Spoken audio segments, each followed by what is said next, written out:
वज़ीर-ए-आज़म ने मुश्तरका मफादात कौंसिल का इजलास आज तलब कर लिया। चारों सूबों के वज़ीर आला, मुशीर ख़ज़ाना और दीगर शिरकत करेंगे। वज़ीर आला सिंध की शिरकत भी मुतवक्के सिंध के मसाइल से आगाह करेंगे।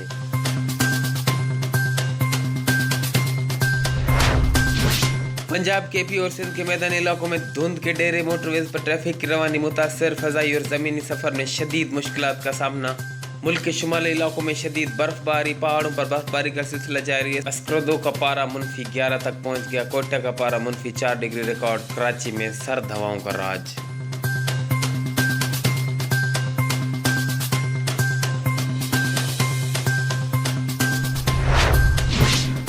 सिंध और पंजाब में गैस का बहरान, घरों के चूल्हे ठंडे पड़ गए। खवातीन को खाना पकाने में मुश्किलात का सामना। कराची में CNG आज फिर बंद, सड़कों पर ट्रैफिक ना होने के बराबर।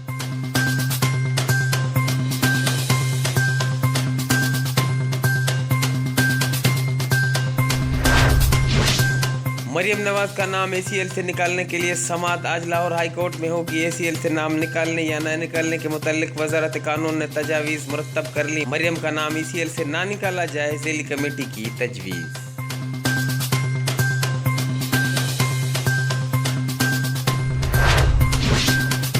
नेब ने लीगी रहनुमा एहसन इकबाल को तलब कर लिया। एहसन इकबाल को नेब ने नए शवाहिद की रोशनी में तलब किया। एहसन इकबाल को मंसूबे से मुतालिक दस्तावेज भी साथ लाने की हिदायत।